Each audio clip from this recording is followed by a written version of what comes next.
This video contains graphic descriptions of violence and disturbing content related to real-life events, which may not be suitable for all audiences. Viewer discretion is advised. Welcome to the Deep Dive. Today, we're heading into the Panamanian jungle to explore a really unsettling disappearance. The disappearance of Kris Kremers and Lisanne Froon. Yeah, this one is definitely intriguing. It's not just another true crime story. Right. You know, we've got right? We've got news articles, we've got blog posts, we've even got a snippet from a book on unsolved jungle mysteries. Oh. And our goal is to kind of use all these sources and try to understand what might have happened to these young women. Yeah, what's interesting about this case is it starts like a postcard perfect vacation. Yeah. And then takes a very dark turn, and it just raises more questions than answers with every piece of evidence. So set the scene for us. Paint a picture for the listener. It's 2014. Kris Kremers is 21 years old. Mm-hmm. Lisanne Froon is 22. They're Dutch students. Right. And they're embarking on this well-planned 6-week trip to Panama. They've got, Spanish lessons, sightseeing, and then a whole month of volunteer work at a local school lined up. Wow. This isn't some impulsive backpacking adventure. Yeah. No, not at all. And, their meticulous planning makes the later events even more perplexing. Right. They start off in Boquete del Toro, soaking up the beaches and the sights. And then they head inland to Boquete, a mountainous town famous for its hiking trails. So this is where the El Pianista trail comes in, the Pianista. Yes. It's popular, it's considered relatively easy, and it's known for its scenic views. Beautiful views. And this is where Kris and Lisanne decide to hike on April 1st. Okay. A bright, sunny day. Perfect hiking weather. Seems like it. Yeah. They set off with just a small backpack containing essentials like their passports, water, a camera, phone, some cash. Right. Typical for a day hike. Yeah. But critically lacking in survival gear, which becomes incredibly significant as we go through this. Yeah. And initially, everything seems to be going smoothly. They're taking photos, documenting their journey. These early photos show them smiling. Yeah. Relaxed, enjoying the beautiful scenery. They reach the summit, the Mirador, where the view is supposed to be spectacular. Oh, yeah. But here's where things take an unexpected turn. They continue past the summit. Right. They venture onto a less maintained trail. Sometimes it's referred to as the Serpent Trail, which leads towards the Continental Divide. Okay, so can you explain what the Continental Divide is for maybe somebody who's not familiar with that term? Yeah, for sure. So the Continental Divide in Panama is basically this mountainous ridge that acts as a natural barrier, separating the watersheds that flow into the Pacific Ocean from those that flow into the Atlantic. Okay. So it's a much wilder, more rugged, and less traveled area than, the well-marked tourist trails around Boquete. So they're venturing deeper into the jungle, away from the safety of the well-traveled path. Exactly. Okay. And remember, they're not equipped for this kind of trek. Right. So that evening, they don't return to their host family. And this is when the alarm bells start ringing, especially when the dog that they supposedly had with them returns alone. Ah, yes. The dog, a detail shrouded in mystery. Yeah. Some reports mention a dog, others don't, and it's never seen in any of their photos. Right. So its involvement, if any, remains a puzzle. Did they even have a dog with them? Exactly. Yeah, it's one of the first in a series of kind of perplexing questions in this case. Right. And the plot thickens when we look at the phone records. Okay. Just hours into their hike, both Kris and Lisanne start making these frantic calls to emergency services. Oh, wow. Both Dutch and Panamanian numbers are dialed, signaling this desperate attempt to get help. They're trying to reach anybody they can. Yeah. Yeah. But here's the catch. The dense jungle foliage is creating all these signal problems. Right. Most of the calls don't connect, That would be so frustrating. emphasizing their isolation. However, we know there is this brief 2-second connection on Lisanne's phone. Wow. A fleeting moment of hope followed by agonizing silence. Oh, my gosh. So they're trying to get help, but they're struggling to connect. Yeah. And then it takes an even stranger turn. Things get weirder. After a few days, the calls to emergency services, they stop completely. Yeah. Despite Kris's iPhone remaining functional for several more days. Yeah, why stop calling for help when you have a working phone? It doesn't make sense. It just doesn't add up. You would think that you would continue to try to reach out to somebody. Yeah. So what changed? Were they injured? Were they disoriented? Or did something happen that prevented them from using the phone? Right. The possibilities are disturbing, especially when we consider the camera they were carrying. Yeah. 10 weeks after they vanish, along with some of their remains, a local woman stumbles upon Lisanne's backpack. Wow. near a river miles from where they were last seen, and inside that backpack, What's in the backpack? their camera. Oh, no. And here's where it gets really interesting. Alongside the normal happy tourist photos from the start of their hike, there are 90 photos taken in complete darkness on April 8th. Okay, so we've got the normal photos, and then all of a sudden, And then, bam, 90 photos. these nighttime For photos. dark. They're chilling. Most are blurry, unclear. But some show these strange arrangements of objects, seemingly random close-ups. One particularly disturbing image appears to show the back of Kris's head, possibly with blood. Oh, gosh. Are they trying to signal for help? Are they documenting their ordeal? Or are they just disoriented and delirious, just randomly snapping photos? It's so hard to know. Yeah, and then there's photo number 509, which is completely missing. What? It's chronologically fall between the daytime photos and the nighttime ones, but it's gone. Gone. Wiped clean, no chance of recovery. Deliberately erased. Yeah. Was it deliberately deleted, and if so, why? It's a significant detail. Deliberately erasing a specific photo implies someone wanted it gone. Right. What could have been on that photo evidence? A clue. Right. It adds another layer of mystery to an already baffling situation. And the backpack itself adds to the puzzle. It's found dry and undamaged despite weeks in the jungle. Right. This suggests it was placed there recently, not lost during the initial disappearance. So who placed it there and why? Right. Was it just a desperate attempt to return belongings or something more sinister? It's really hard to know. So at this point, with the backpack, the camera, Yeah. the haunting photos, this case explodes. The world is trying to piece together these clues, the phone calls, the photos, the backpack's pristine condition. Right. It's like a real-life mystery novel, except the stakes are tragically real. Absolutely. And it's at this point that we need to be careful. You know, Yeah. it's easy to get swept up in speculation Sure. and construct these elaborate theories, but we need to stick to the facts, the evidence, and acknowledge the limits of what we know. Absolutely. We're not here to solve the case definitively. Right. But we want to examine the evidence and try to get a little closer to the truth. Exactly. And in doing so, Yeah. we might even learn something about ourselves, you know, how we approach the unknown, how we interpret information, and how we balance curiosity with respect for those caught in these tragic events. So let's dive deeper into some of the specific details, the inconsistencies and the lingering questions that continue to haunt this case. What stands out to you as particularly strange?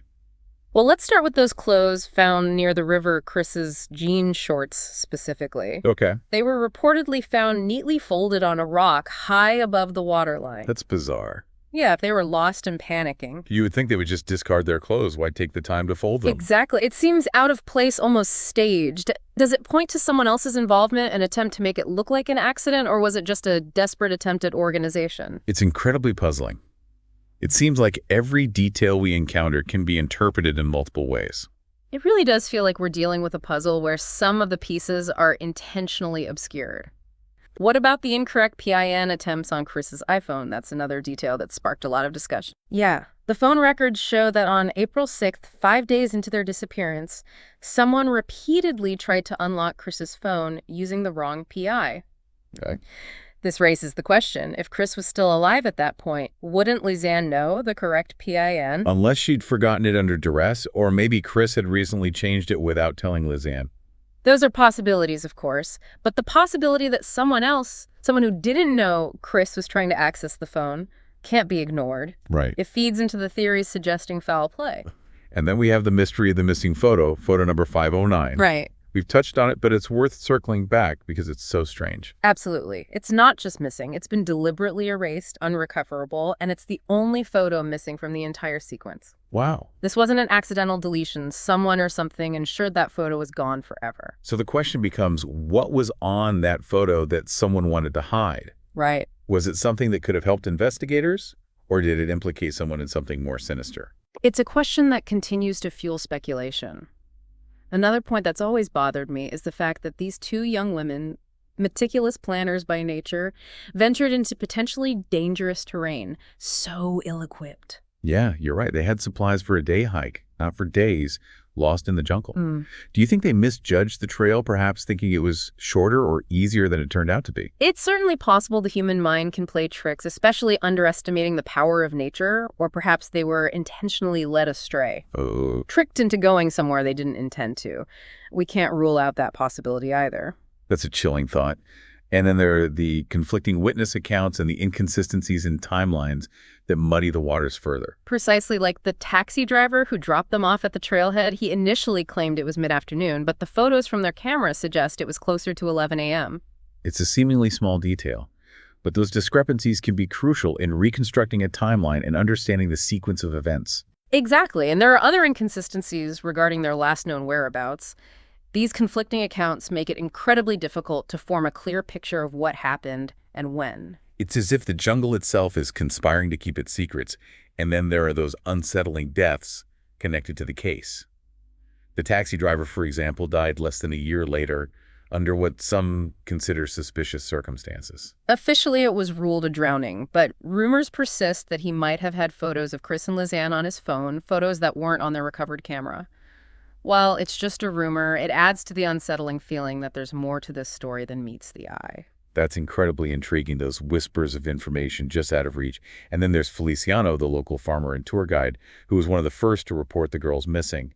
Didn't he go to their host family's house the next morning, demanding a spare key because they'd missed a tour with him? He did, and some found his behavior suspicious, especially considering his intimate knowledge of the area, including the less frequented parts of the trail. While there's no hard evidence linking him to their disappearance, his potential involvement or lack thereof has been a subject of considerable debate. So we have these specific clues, the close the phone PIN attempts the missing photo, and then these more atmospheric elements, conflicting accounts, unexplained deaths, a sense that some pieces are deliberately hidden. It's almost as if the jungle itself is a character in this story, a powerful force shaping the narrative. You're right, the environment plays a significant role. The dense jungle can easily swallow evidence, making a thorough investigation incredibly challenging.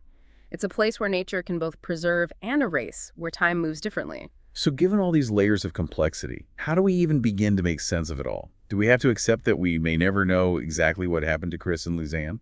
I believe the first step is acknowledging the limitations we face. We may never have a definitive answer, a neat resolution.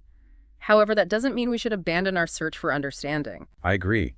It feels like giving up would be a disservice to Kris and Lisanne, their families, and everyone who's been captivated by this case. Exactly. There's value in continuing to examine the evidence, asking questions, and challenging assumptions. Even if we never get a complete answer, the process of inquiry can be illuminating in itself. So even if we can't solve the mystery, we can still learn from it. What do you think is the most important takeaway for our listener? What's the core of this story? I believe there are multiple layers of learning here. For me, it's the interplay between the phone records and the camera evidence, the frantic calls for help, then the sudden silence followed by those unsettling nighttime photos. It paints a picture of a situation spiraling out of control, of desperation and the unknown closing in. And that missing photo, that deliberate erasure, adds a layer of intrigue that's impossible to ignore, suggests a story behind the story's secrets waiting to be uncovered. Exactly. And it's that something more that keeps people captivated, keeps them digging for answers, looking for those missing puzzle pieces. Yeah, it's like staring at an unfinished painting. Yeah. Trying to make sense of the artist's intention with only a few brushstrokes visible. Right. And we're left to kind of fill in the gaps and imagine what the complete picture might have looked like. Yeah, I think it's that inherent need to find meaning, to create a narrative, even when faced with the senseless, that draws so many people to true crime, don't you think? I think you're exactly right. But when dealing with a case as fragmented as this one, with evidence open to multiple interpretations, we have to be careful about the stories we construct. I wholeheartedly agree. We must avoid jumping to conclusions, resist the urge to assign blame or exonerate individuals based solely on incomplete information. Right. We need to acknowledge that there might be aspects we'll never fully grasp, accepting the possibility of unanswered questions. However, that doesn't mean we stop seeking truth.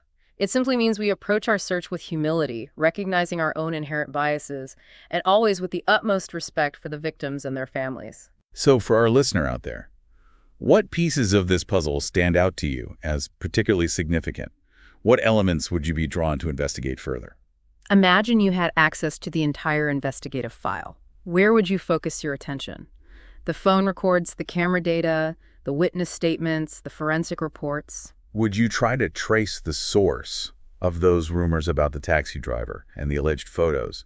Would you retrace Kris and Lisanne's steps, experiencing the challenging terrain firsthand? These are just a few of the questions that continue to swirl around this case. While definitive answers may remain elusive, engaging with these questions, grappling with the complexities becomes the powerful exercise in critical thinking. It sharpens our ability to discern credible information, recognize biases that shape our perceptions, and avoid premature conclusions based on incomplete evidence. And those skills transcend this specific case. It's not just about solving a mystery, but developing a more nuanced understanding of how we approach information and the unknown. As we conclude our deep dive into this case, I have a final thought-provoking question for you and our listener to consider. If we could rewind time, go back to that fateful day in April 2014, what advice would we give Kris and Lisanne? Would we urge them to stick to the main trail, to turn back at the summit? Would we insist they pack more supplies, be better prepared for the unexpected turns a journey can take? Or would we advise them to avoid the risk altogether, to stay home and bypass the potential dangers of venturing into the unknown? It's a question with no easy answers.